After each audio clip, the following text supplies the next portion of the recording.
بسم اللہ الرحمن الرحیم۔ گمنام ہیروز کے معزز ناظرین، السلام علیکم۔ آئیے چلتے ہیں کہانی کی طرف۔ اس نے کچھ دیر سوچنے کے بعد خیال خوانی کے ذریعے کلپنا سے کہا، ہم کسی ہوٹل میں یا کسی کرائے کے مکان میں نہیں جائیں گے، میں ابھی کوئی اور انتظام کرتا ہوں۔ یہ کہہ کر اس نے ایک جگہ ارجن چوپڑا کو گاڑی روکنے کا حکم دیا۔ جب گاڑی رک گئی تو اس نے عامل سے کہا، تم یہاں اتر جاؤ اور سیدھا اپنے گھر جاؤ۔ یاد رکھو میں تمہارے دماغ میں موجود رہوں گا۔ اگر تم نے کسی سے بھی یہ کہا کہ میں قید خانے سے نکل چکا ہوں اور ڈی جی ارجن چوپڑا کو یرغمال بنا کر لے جا رہا ہوں تو میں تمہیں نہیں چھوڑوں گا۔ تمہارے دماغ میں زلزلہ پیدا کر کے تمہیں ذہنی مریض بنا دوں گا، پھر تمہیں مار ڈالوں گا۔ عامل نے دونوں ہاتھ جوڑ کر کہا، میں وعدہ کرتا ہوں کبھی اپنے سائے سے بھی تمہارے بارے میں کچھ نہیں کہوں گا۔ ویٹو مارکس نے کہا، چلو گاڑی آگے بڑھاؤ۔ گاڑی آگے بڑھ گئی، عامل پیچھے رہ گیا۔ اس نے سچ مچ توبہ کی تھی اور کان پکڑے تھے کہ ویٹو مارکس کے خلاف کچھ نہیں کہے گا، لیکن کسی پر بھروسہ نہیں کیا جا سکتا تھا۔ ویٹو مارکس نے فیصلہ کر لیا تھا کہ کسی جگہ پہنچ کر اطمینان حاصل کرنے کے بعد عامل اور چوپڑا کو اپنا معمول بنا لے گا۔ ارجن چوپڑا نے پوچھا، تم کہاں جانا چاہو گے؟ میں تمہیں وہاں پہنچا دوں گا، لیکن جلد ہی کوئی فیصلہ کرو۔ ہمارے اعلیٰ افسران کو یہ معلوم ہو سکتا ہے کہ میں تمہیں اس قید خانے سے نکال کر کسی دوسری جگہ لے جا رہا ہوں، لہذا مجھ سے طرح طرح کے سوالات کیے جائیں گے۔ یہ بات میں اچھی طرح سمجھ رہا ہوں۔ میرے فرار ہونے کے بعد تمہارا زبردست محاسبہ کیا جائے گا، لہذا تم مجھے اپنے بنگلے میں لے چلو۔ وہ پریشان ہو کر بولا، یہ تم کیا کہہ رہے ہو؟ میرے بنگلے میں جانے کے بعد کیا محفوظ رہ سکو گے؟ تم بالکل تنہا رہتے ہو، وہاں تمہاری خدمت کے لیے ایک ہی ملازم ہے۔ تم ابھی اسے فون کر کے کہو کہ وہ چھٹی کر لے، جب تمہیں ضرورت ہوگی تو تم اسے بلا لو گے۔ اس طرح تمہارا وہ بنگلہ بالکل خالی ہو جائے گا۔ تمہارے رشتہ دار اس شہر میں نہیں رہتے ہیں۔ کلپنا نے کہا، لیکن مارکس، اس کے رشتہ دار کسی وقت اس سے ملنے کے لیے وہاں آ سکتے ہیں۔ اس نے کہا، یہ ارجن چوپڑا اتنا بد مزاج اور غصہ ور ہے کہ کوئی دور کا رشتہ دار اس سے تعلق نہیں رکھتا ہے اور نہ ہی کوئی اس کے گھر آتا ہے۔ فی الحال وہ بنگلہ ہمارے لیے محفوظ رہے گا۔ وہ بولی، اچھی طرح سوچ سمجھ لو، کوئی گڑبڑ نہ ہو، کوئی ایسی پریشانی نہیں ہوگی، ہم ہمیشہ وہاں نہیں رہیں گے۔ اس بنگلے میں رہ کر اطمینان سے پلاننگ کریں گے کہ آئندہ ہمیں کہاں جانا ہے اور کیا کرنا ہے۔ ڈی جی ارجن چوپڑا نے ویٹو مارکس کے حکم کے مطابق اپنے ملازم کو فون پر حکم دیا کہ وہ بنگلے سے چلا جائے اور ایک ہفتے کی چھٹی کرے۔ جب وہ اس بنگلے میں پہنچے تو وہاں ملازم نہیں تھا، بنگلہ خالی تھا۔ کوئی یہ دیکھنے والا نہیں تھا کہ فرار ہونے والا قیدی اپنی محبوبہ کے ساتھ ٹاپ سیکرٹ انٹیلیجنس کے ڈی جی ارجن چوپڑا کے بنگلے میں پناہ لے رہا ہے۔ اس نے وہاں پہنچ کر بنگلے کے تمام حصوں کو اندر سے اچھی طرح چیک کیا۔ کھڑکیاں اور دروازے بند تھے۔ پھر اس نے کلپنا سے کہا، بہترین کافی پلاؤ، اس وقت تک میں اہم معلومات حاصل کر رہا ہوں۔ وہ خیال خوانی کے ذریعے انڈین انٹیلیجنس کے سراغ رسانوں اور اعلیٰ افسران کے دماغوں میں پہنچنے لگا۔ پتہ چلا کہ ابھی کسی کو یہ اطلاع نہیں ملی ہے کہ ارجن چوپڑا قیدی ویٹو مارکس کو اس خفیہ بنگلے سے نکال کر کسی دوسری جگہ لے گیا ہے۔ اسے اطمینان ہوا کہ ابھی فوراً ہی اسے تلاش نہیں کیا جائے گا۔ اس نے ارجن چوپڑا کو حکم دیا، بیڈ پر لیٹ کر اپنے جسم کو ڈھیلا چھوڑ دو۔ وہ ہاتھ جوڑ کر بولا، تم مجھ پر تنظیمی عمل کرو گے، مجھے اپنا معمول بناؤ گے، پلیز ایسا نہ کرو۔ میں قسم کھا کر کہتا ہوں، تنظیمی عمل کے بغیر ہی میں تمہارا غلام بن کر رہوں گا۔ تمہاری دہشت تو یوں بھی میرے اندر رہے گی، تم کسی وقت بھی خیال خوانی کے ذریعے میرے دماغ کو پھوڑا بنا سکتے ہو۔ زیادہ باتیں نہ کرو، جو کہہ رہا ہوں اس پر فوراً عمل کرو۔ وہ چپ چاپ چاروں چھانے چت بستر پر آ کر لیٹ گیا۔ اس سے پہلے وہ بحث کرنے کا نتیجہ بھگت چکا تھا۔ ویٹو مارکس نے اس کے اندر زلزلہ پیدا کر کے اس کے دماغ کو بالکل ہی کمزور بنا دیا تھا۔ بہرحال اس نے لیٹنے کے بعد اپنے جسم کو ڈھیلا چھوڑ دیا، آنکھیں بند کر لیں اور ذہنی طور پر خود کو ویٹو مارکس کے حوالے کر دیا۔ وہ اس پر تنظیمی عمل کرنے لگا۔ وہ بہت مختصر سا عمل تھا۔ اس نے صرف یہ بات اس کے ذہن میں نقش کی کہ وہ ویٹو مارکس کا معمول ہے، معمول بن کر اس کے تمام احکامات کی تعمیل کرتا رہے گا۔ اس کے بعد اس نے حکم دیا، اب تم آدھے گھنٹے تک تنظیمی نیند سونے کے بعد بیدار ہو جاؤ گے۔ کلپنا گرما گرم کافی بنا کر لے آئی، ٹرے کو سینٹر ٹیبل پر رکھ کر اس کی گردن میں باہیں ڈال کر بولی، تم بہت دلیر اور غیر معمولی انسان ہو، میرے بہت مضبوط محافظ ہو۔ تم میری خاطر پوری بھارت سرکار سے لڑ رہے ہو، میں تم پر جتنا بھی فخر کروں کم ہے۔ وہ بڑی محبت سے اسے چوم کر بولا، تم بھی تو مجھ سے بے انتہا محبت کرتی ہو۔ میں نہیں جانتا کہ یہاں آ کر کس طرح تمہارا دیوانہ بن گیا ہوں، اور اس سے بڑی بات کیا ہوگی کہ تم مجھے ایک بچے کا باپ بنانے والی ہو۔ ہم جلد ہی یہ ملک چھوڑ کر کہیں دور ایسی جگہ چلے جائیں گے جہاں کوئی ٹیلی پیتھی جاننے والا ہمارا دشمن نہیں ہوگا، ہم سکون سے زندگی گزار سکیں گے۔ اس نے کافی پینے کے بعد اس عامل کی خبر لی جس نے پہلے اس پر عمل کر کے اسے بھارت سرکار کا معمول اور تابعدار بنایا تھا۔ اس نے اس عامل کے پاس پہنچ کر اسے بھی حکم دیا کہ وہ کسی بحث مباحثے کے بغیر اپنے بیڈ پر لیٹ کر جسم کو ڈھیلا چھوڑ دے۔ ویٹو مارکس نے اس پر بھی مختصر سا تنظیمی عمل کر کے اسے اپنا معمول بنا لیا، پھر اسے تنظیمی نیند سونے کے لیے چھوڑ دیا۔ ایسے ہی وقت میں نے خیال خوانی کے ذریعے اس کے اندر پہنچنا چاہا تو اس نے سانس روک لی۔ مجھے حیرانی ہوئی لیکن میں سمجھ گیا کہ اس نے کسی طرح اپنے دشمنوں سے نجات حاصل کی ہے اور اپنے اوپر کسی سے ایسا عمل کرایا ہے کہ ہم میں سے کوئی اس کے اندر جا کر اس کے خیالات نہ پڑھ سکے۔ میں نے دوسری بار اس کے اندر پہنچنا چاہا، اس بار اس نے ایک موبائل فون نمبر بتایا، پھر سانس روک لی۔ میں اس کے دماغ سے نکل آیا، میں نے اس نمبر پر اس سے رابطہ کیا۔ اس نے پوچھا، ہیلو، تم کون ہو؟ مجھ سے کیا چاہتے ہو؟ میں نے اپنا تعارف کرانے کے بعد کہا، میں تمہاری آزادی پر تمہیں مبارکباد دیتا ہوں، آخر تم نے انڈین ٹاپ سیکرٹ انٹیلیجنس والوں سے نجات حاصل کر لی۔ جی ہاں، میں اپنے خدا کا جتنا بھی شکر ادا کروں کم ہے۔ آپ سے ایک التجا کرتا ہوں۔ التجا نہ کرو، دوستانہ انداز میں گفتگو کرو۔ میں صرف یہ چاہتا ہوں کہ آپ مجھے کوئی نقصان نہ پہنچائیں۔ میں اپنی محبت کلپنا کی قسم کھا کر کہتا ہوں کہ میں آپ سے کبھی دشمنی نہیں کروں گا اور نہ ہی کبھی آپ کے خلاف کچھ سوچنے کی کوشش کروں گا۔ یہ میرا اصول رہا ہے کہ جب تک کوئی مجھ سے دشمنی نہیں کرتا، مجھے پریشان نہیں کرتا، تب تک وہ میرے لیے غیر ضروری ہوتا ہے اور میں اسے نظر انداز کرتا رہتا ہوں۔ تم میرے راستے میں نہیں آؤ گے تو میں بھی تمہارے راستے سے نہیں گزروں گا، لیکن ایک بات ہے۔ کیا بات ہے؟ آپ فرمائیں، مجھے حکم دیں، میں اس پر عمل کروں گا۔ جب تک تم ہندوستان میں رہو گے میں تم سے بے خبر نہیں رہوں گا، کیونکہ انڈین آرمی اور انٹیلیجنس والے ابھی تمہارا پیچھا نہیں چھوڑیں گے۔ پتہ نہیں تمہیں کیسے کیسے جتن سے ٹریپ کرنا چاہیں گے۔ اگر تم پھر ان کی گرفت میں آؤ گے تو میرے لیے خطرہ بن جاؤ گے، لہذا میں تمہیں بالکل ہی نظر انداز نہیں کروں گا۔ جی ہاں، آپ درست فرماتے ہیں، میں خود نہیں جانتا کہ آئندہ میرے حالات کیا ہوں گے اور میں اس ملک سے نکل کر کہیں دور کسی گوشہ یافیت میں رہ کر اپنی کلپنا کے ساتھ زندگی گزار سکوں گا۔ تمہارے ارادے نیک ہیں، محبت سے بھرپور ہیں۔ کبھی کسی برے وقت میں میری ضرورت پیش آئے تو ضرور مجھے مخاطب کرنا۔ فی الحال خدا حافظ۔ میں نے اس سے رابطہ ختم کر دیا۔ وہ اطمینان کی سانس لے کر کلپنا سے بولا، ایک بہت بڑا پہاڑ میرے سر سے اتر گیا ہے۔ فراز صاحب نے وعدہ کیا ہے کہ مجھ سے وہ دشمنی نہیں کریں گے اور کبھی میرے راستے کی دیوار نہیں بنیں گے، بلکہ ضرورت پڑی تو وہ میری مدد بھی کریں گے۔ وہ خوش ہو کر بولی، یہ تو بہت اچھی بات ہے۔ ہاں کلپنا، ہم بہت خوش نصیب ہیں۔ مجھے امید ہے کہ ہم بہت جلد اس ملک سے کہیں دور چلے جائیں گے۔ آدھا گھنٹہ گزر گیا۔ ڈی جی ارجن چوپڑا تنویمی نیند پوری کر کے بیدار ہوا۔ ویٹو مارکس نے کہا، اب اٹھ کر بیٹھ جاؤ، ابھی بہت سے کام پڑے ہیں۔ اٹھ کر بستر کے سرے پر بیٹھ گیا۔ کلپنا نے کہا، مجھے ان سراغ رسانوں کی طرف سے اندیشہ ہے جو اس بنگلے میں تھے اور جنہوں نے ہمیں ڈی جی کے ساتھ آتے دیکھا ہے۔ وہ ارجن چوپڑا سے بولا، تمہارا کیا خیال ہے؟ کیا وہ یہ رپورٹ نہیں دیں گے کہ تم ہمیں کہیں لے گئے ہو اور تم نے انہیں تاکید کی ہے کہ ہمیں وہاں سے منتقل کرنے والی بات کسی کو نہ بتائی جائے؟ ہاں، وہ یہ تو کہیں گے اور مجھے یہی بتانا ہوگا کہ تم مجھے ڈانچ دے کر یا زخمی کر کے فرار ہو گئے ہو۔ سختی سے تمہارا محاسبہ کیا جائے گا اور پوچھا جائے گا کہ ہمیں کسی دوسری جگہ منتقل کرنے کی کیا ضرورت تھی۔ تم نے اعلیٰ افسران کو اور ہائی کمان کو بتایا بغیر ہماری جگہ کیوں تبدیل کرنی چاہیے؟ ہاں، اسی قسم کے کئی سوالات پوچھے جائیں گے۔ میں پریشان ہوں، انہیں کیا جواب دوں گا؟ جواب دینے کی ضرورت پیش نہیں آئے گی۔ میں یہ قصہ ہی تمام کر دیتا ہوں۔ اس بنگلے میں تمہارے 3 سراغ رساں تھے۔ اگر وہ زندہ نہیں رہیں گے تو تم یہ کہہ سکو گے کہ تمہیں اسی بنگلے کے تہہ خانے میں چھوڑ کر آئے تھے اور وہ 3 سراغ رساں تمہاری نگرانی کر رہے تھے۔ ان کے ہلاک ہونے کے بعد یہی سمجھا جائے گا کہ میں انہیں قتل کر کے کہیں فرار ہو گیا ہوں۔ وہ پریشان ہو کر بولا، وہ ہمارے بہترین سراغ رساں ہیں، ہمارے وفادار ہیں، پلیز انہیں کوئی نقصان نہ پہنچاؤ۔ میں اپنی بہتری اور سلامتی کے لیے جو بہتر سمجھتا ہوں وہ کرتا ہوں۔ یہ کہہ کر وہ ان میں سے ایک سراغ رساں کے اندر پہنچ گیا۔ وہ تینوں اس بنگلے کے اندر تھے۔ ویٹو مارکس نے وقت ضائع نہیں کیا، ایک کے ذریعے دونوں کی آوازیں سنی، پھر باری باری ان کے دماغوں میں جا کر ایک دوسرے کو مارنے اور مرنے پر مجبور کر دیا۔ اس کے بعد دماغی طور پر حاضر ہو کر ارجن چوپڑا سے کہا، وہاں قصہ تمام ہو چکا ہے، تم پر الزام نہیں آئے گا، کوئی تمہارے خلاف یہ نہیں کہے گا کہ تم مجھے اپنے ساتھ اس بنگلے سے باہر لے گئے تھے۔ وہ بولا، بے شک اب میں یہ کہہ سکتا ہوں کہ جس وقت تم فرار ہوئے اور ان تینوں کو قتل کیا میں اس وقت وہاں موجود نہیں تھا، اس سے بہت پہلے وہاں سے جا چکا تھا۔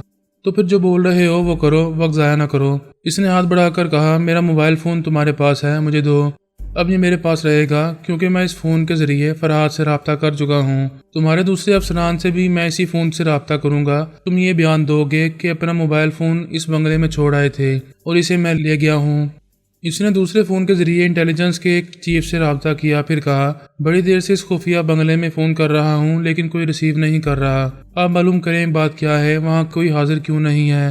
پھر وہ سب معلومات حاصل کرنے لگے۔ 1 گھنٹے کے اندر ہی ہلچل سی پیدا ہو گئی۔ پولیس اور انٹیلیجنس والے فون کھڑکانے لگے، ایک دوسرے سے رابطہ کر کے بتانے لگے ویٹو مارکس ان کی قید سے 3 سراغ رسانوں کو قتل کرنے کے بعد فرار ہو چکا ہے۔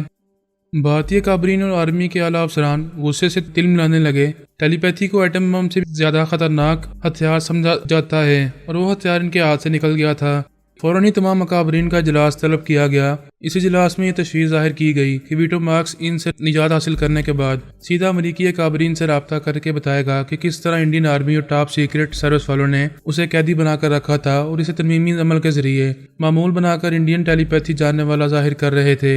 ایک انڈین منسٹر نے کہا، ہماری خارجہ پالیسی پر بہت برا اثر پڑے گا، امریکی اکابرین ہم پر اعتماد نہیں کریں گے، ہم پہلے بھی ان کے اعتماد کو ٹھیس پہنچا چکے ہیں، وہ فرار ہو چکا ہے لیکن ہم سے رابطہ ضرور کرے گا، ہمیں یہ طے کرنا چاہیے کہ اس کے ساتھ ہمارا رویہ کیسا ہوگا، کیا ہوگا، کیا ہم اس سے کوئی سمجھوتا کریں، وہ سمجھوتے پر راضی ہوگا تو ہمارے لیے بڑی آسانی ہوگی، امریکی اکابرین تک یہ بات نہیں پہنچے گی کہ ہم نے اسے قیدی بنا کر رکھا تھا، وہ ہمارے خلاف بیان نہیں دے گا۔ ویٹو مارکس خیال خوانی کے ذریعے ان تمام اکابرین اور آرمی کے تمام اعلیٰ افسران کی گفتگو سن رہا تھا۔ انہیں توقع تھی کہ وہ فرار ہونے کے بعد ان سے ضرور رابطہ کرے گا، لہذا ان کی توقع کے مطابق اس نے ارجن چوپڑا کے موبائل فون کے ذریعے ان سے رابطہ کیا۔ ہیلو، میں ویٹو مارکس بول رہا ہوں، تم لوگوں نے مجھے ترن والا سمجھ کر چبائے بغیر نکل جانا چاہا، مگر اب میں ہڈی کی طرح تمہارے گلے میں اٹک گیا ہوں۔ ایک اعلیٰ افسر نے کہا، تم اب ہمیں تانے دو گے اور بہت کچھ کہو گے اور یہ حق بجانب ہوگا کیونکہ ہم نے تمہارے ساتھ زیادتی کی ہے۔ یہ تو تم جانتے ہی ہو کہ محبت اور جنگ میں سب کچھ جائز ہے، سیاسی معاملات میں کبھی دوستی ہوتی ہے کبھی دشمنی، اور جس سے دشمنی ہوتی ہے حالات سے مجبور ہو کر اس سے دوستی بھی کر لی جاتی ہے۔ ایک منسٹر نے کہا، ہم یہ نہیں کہتے کہ تم اپنے حالات سے مجبور ہو کر یا کسی بھی مجبوری کے تحت ہم سے سمجھوتا کرو، کوئی مجبوری نہ سہی، اپنی اور کلپنا کی بہتری کے لیے ہم سے دوستی کر لو۔ تمہاری نظروں میں میری اور کلپنا کی بہتری کس میں ہے؟ کیا تم سے دوستی کرنے میں؟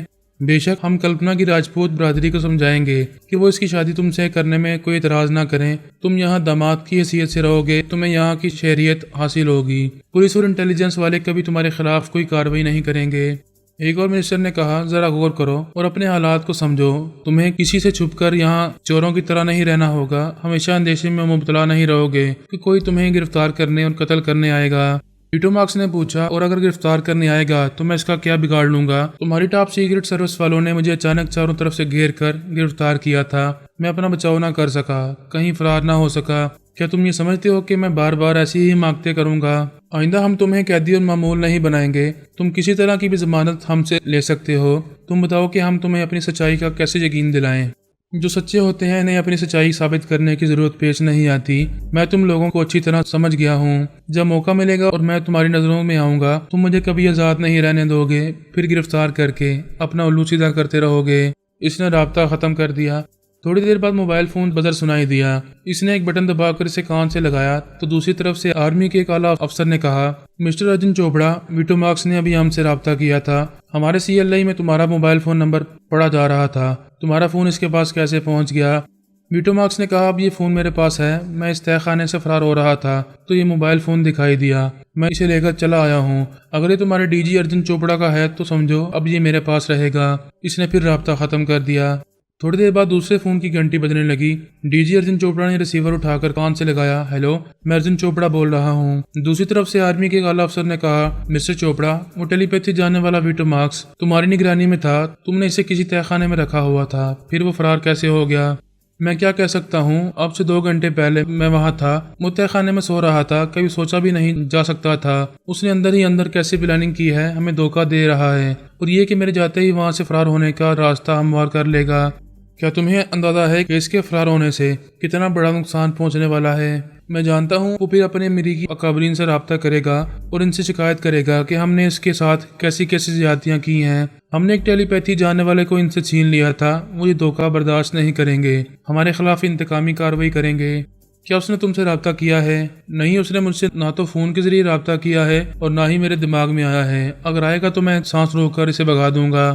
ویٹو مارکس اس کی باتیں سن رہا تھا اور اسے دیکھ کر مسکرا رہا تھا۔ اس نے اپنے اکابرین سے تھوڑی دیر تک گفتگو کرنے کے بعد رابطہ ختم کر دیا۔ آرمی کے اعلیٰ افسران نے اسے ہیڈ کوارٹر میں طلب کیا تھا۔ اس نے ویٹو مارکس سے پوچھا، کیا مجھے جانا چاہیے؟ ضرور جانا چاہیے، تم میرے معمول ہو، میرے خلاف کوئی حرکت نہیں کرو گے، اور کرو گے تو جان سے جاؤ گے۔ وہ وہاں سے جانے لگا تو ویٹو مارکس نے کہا، باہر سے دروازہ لاک کر کے جاؤ، ہمیں ضرورت ہوگی تو ہم اسے اندر سے کھول لیں گے۔ موبائل سے دروازے کو لاک کر کے چلا گیا۔